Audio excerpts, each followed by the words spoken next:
مجید دیدی وقتی سوار ماشین رفیقت میشی میخوای آهنگ پخش بکنی، خب دوست داری آهنگا خودت باشه دیگه، یا باید به بلوتوثش وصل یا سیمو وصل بکنی، درسته؟ این iOX اگه عقب نشسته باشی نمیاد، تازه میزنی آهنگ پخش نمیشه. این بلوتوث اگه باشه وصل نمیشه اصلا. بعضی وقتا تاخیر صدا داره. چرا واقعا؟ چرا بعضی وقتا نمیدونم. حالا ما امروز اومدیم بهتون بگیم آقا چرا اصلا اینجوری میشه. میخواین بلوتوث بخرین یا سیم iOX بخرین، چی باید بخرین، از چه برندی باید بخرین؟ دارو لایک کنید، بزن بریم.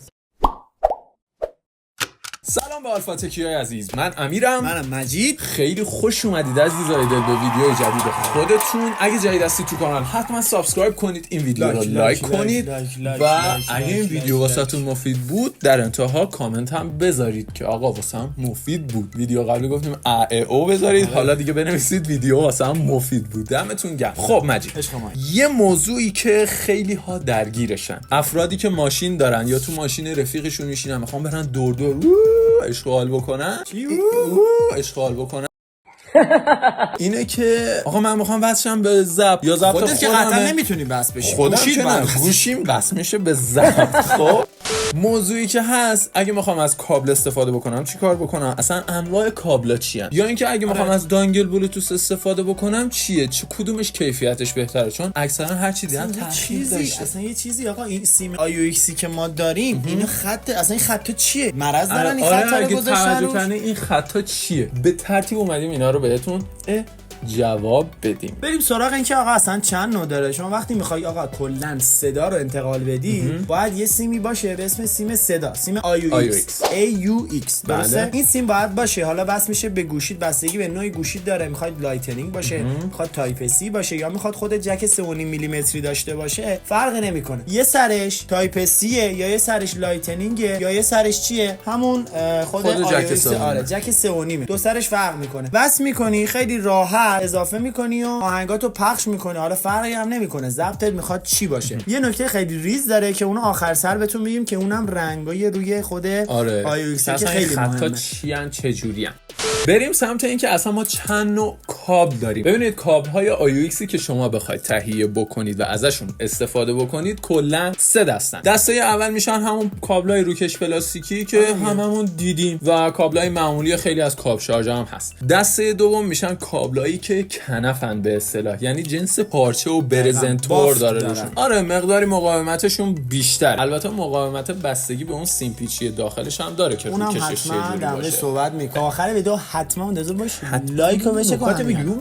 آره دسته سوم میشن کابلایی که مثل سیم تلفونه، بهش میگن فنری، یا فنری هم به صورت پیچ پیچی ان که حالا مثل همون سیم تلفن میشه، یا فنری ان که روشون حالت یه فلز کوچیک چیز شده که میتونی بکشی. اینا حالا یه مقداری خاصیت ارتجاعی داره و کش میاد. این بود از کابل ها. اما بریم واسه یه دانگل بلوتوث. دانگل بلوتوثی که خیلی تنوعش توی بازار زیاده، نو برندا زیادن، خود برندا هم زیاد شدن. اصلا کدومشون رو بعد بخریم مجید؟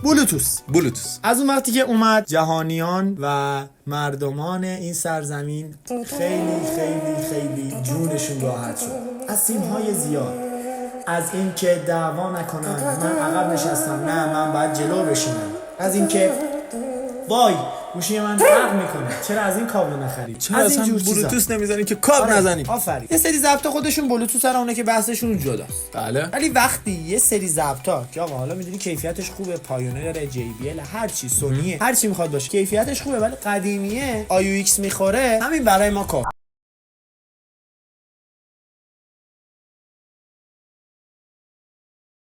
نمیخوام صدات بشنوم چون یه سری دانگلای جدید اومده که یه سر رابط iOX داره و یه سر برق میخواد. حالا اون برقش چیه؟ از USB. فرق نمیکنه. شما میخوای بزن داخل فندکی ماشین، میخوای بزن داخل خود همون USB خود ضبط، چون اونقدر آمپر نمیکشه، یه خیلی مقدار برق کوچیک. یا اصلا نه آقا اسپیکر داری تو خونه میخوای بلوتوثش بکنی، با این دانگل خیلی راحت میتونی بلوتوثش بکنی و به نظر من پیشنهاد خیلی خوبیه برای خرید و داشته باشی توی ماشین توی خونه. به نظر من واجبه برای هر خونه. بلوتوث بلوتوث اومدن و خیلی کارو راحت کردن دیگه. و دو مدل اومدن، یکیش IUX توره خب و اینکه دانگل IUX حالا اونا رو زیاد تعریفشون نمیکنن. چرا؟ چون شارژیه، بعد بذاری شارژ بشه. اگه دیده باشی حالت چی بهش میگن، حالت تفنگی داره اینجوریه و یه IUXش آره. و بعدش از این فلشا اومد، یعنی خود سری فلشه دقیقاً اینجا براتون آوردیم و اینجوری شما میتونستی که بزنی داخل فلش USB و اونجا استفاده بکنی و پخش بکنی. حالا این یه بدی داره، اول از دو تا بدی داره. اول از اون که آقا تاخیر صدای خیلی زیادی داره، یعنی اولش 7 ثانیه تاخیر داره، یعنی شما آهنگو پازش کردی ولی هنوز داره پخش میکنه. تو پرانتز بگم این فرقی واسهتون نمیکنه ها که بگین مثلا این مارک شاید خوب نباشه، کلا دانگل های بلوتوث تاخیر صدا دارن، کیفیتشون بالا پایین میشه توی صدا و کیفیت سیستم ماشین، اما تاخیر رو همه داره. کیفیت هم که امیر گفت گزینه دوم بود که می‌خواستم بهش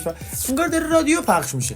اونجوری کیفیت نداره. آقا تو سیستم خفن بستی، ضبط خفن داری، خواهی آقا مثلا هر روز از دست IUX و سیم و اینا شاکی رفتی بلوتوث خریدی، بلوتوث هم همونجوره، رادیویی که اصلا چیه این همه هزینه کردی. ولی داره کم کم پیشرفت میکنه تو این زمینه که زمینه USB و اینا که تاخیر و اینا کمتر بشن، ولی فعلا در حال حاضر توی بازار چیزی که هست تاخیر نداشته باشه، کیفیت صدا رو نیاره پایین. آقا شما سیستم خفن بستی نیاد مثل رادیو برات پخش بکنه، این دانگلای بلوتوثه که برق داره، USB و از اون طرف هم IUX. این هم بود بحث بلوتوث که براتون کامل شرح دادیم. بریم سراغ اون مبحث اصلی دو تا خط و جنسای داخل کابلا که براتون گفتیم. امیر یه سیم ما داریم برای صداه، برای چیه؟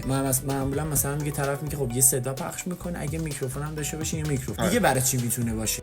ببینید سیمی که ما داریم استفاده میکنیم، سیمی که شما دارید استفاده میکنید، معمولا زمانی که از صدا استفاده میکنید همین جک های 3.5 که اینجا دارید میبینید، مثل پورت هندزفری قدیمی ها، اونا رو میگن جک های 3.5. اینا یه سری خطا داره اگه دقت کرده باشید رو کانکتورش که اینا تعدادش مختلفه، یکی داره، دو تا خط داره، سه تا خط هم داره. یکی رو کاری نداریم، اما دو تا زمانی که شما روی کانکتور حالا هدفونتون و اینا ببینید این دو خط مشکیه رو، یعنی چی؟ یعنی سه تا بخش داره کانکتورت. بخش اول میشه صدای چپتون بالای خط اول، بخش وسطی میشه صدای راست هدفونتون و بخش آخر میشه چی؟ میشه صدای استریویی که همزمان شما میتونید از دو طرف بشنوید و یا به تفکیک بشنوید. راجع به دانگل های بلوتوث هم همین، کلا خطوط موجود روی کانکتورهای جک 3.5 به این معنی. حالا دسته سه خطیا آره ببینیم بچه‌ها بلدن. به نظرتون اون خط اضافه تر مال چی میتونه باشه؟ اگه میدونی کامنت کن.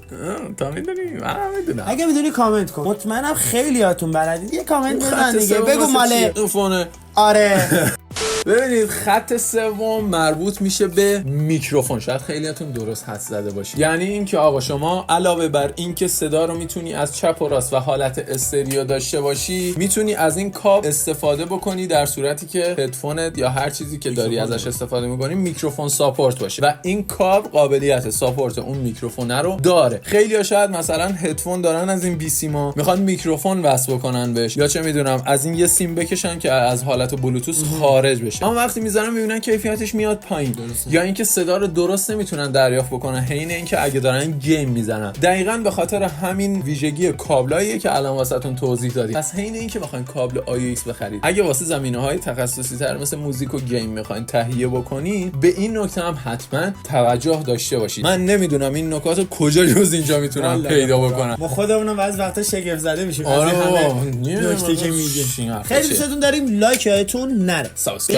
بریم سراغ اون بحث داخل کابل. ببینید کلا کابل داخلش یه حالت مثل سیم برق نیست که مس داخلش باشه، یه مس خیلی ریزه و با حالت ابریشم‌طور بهش میگن. اینا با هم درست حالت بافت پیدا کرده و رفته داخل این سیم. تویستد پیر. آره آفرین. حالا میبینی بعضیاشون ارزونن بعضیاشون گرونن. این به خاطر همون جنس داخلشه. غیر از این که سریا مثلا آقا جنس فلز روی مثلا خود IUX این دو خط خطیا کیفیتش خوبه، داخلش هم خیلی مهمه که بتونه آقا کیفیت صدا رو خیلی راحت تر پخش بکنه و راحت تر انتقال بده که کیفیتت اصلا نیاد پایین. برای اون سیستم بازا و برای اون ماشین خفن دارم، برای اونا من دارم میگم این نکته رو. پس اگه وقتی یه جا ارزونه یا گرونه بی دلیل نیست. آقا استفاده معمول داری، سیستم خفن نداری، اوکی. اما مثلا میگم آقا 50 60 تومانی یا 100 تومانی اوکی. ولی وقتی مثلا یه چیز خفن داری، مثلا میگم آقا هم گوشیت آیفونه و نمیدونم هم چیز خفن میخوای، نگاه مثلا الان این برند مکدود وقتی بازش میکنی هم رویش حالت کنفی داره، هم جنس سریاش خیلی خوبه، اصلا راضیت میکنه. آره هم وقتی میزنی متوجه میشی که بیس و نمیدونم کیفیت صدای خوب داره بهت میرسونه. خلاصه که اینم بحث کلا iUX بود که براتون گفتیم. خیلی دوستتون داریم، لایک یادتون نره، چنل رو حتما ساب داشته باشین، بفرستین برای دوستاتون، بفرستین برای ماشین بازا، کامنت کنید اسمای رفیقاتون رو. آره بگو محمد جون بیا اینجا مثلا کابلتو مثلا فلان کن ایسار کن. آره خیلی دوستتون داریم، عاشقتونیم. لایک فراموش، کامنت بذارید که آره iUX هر چی دوست داشتین بذارید. عشق منید، خدا نگهدار. خداحافظ.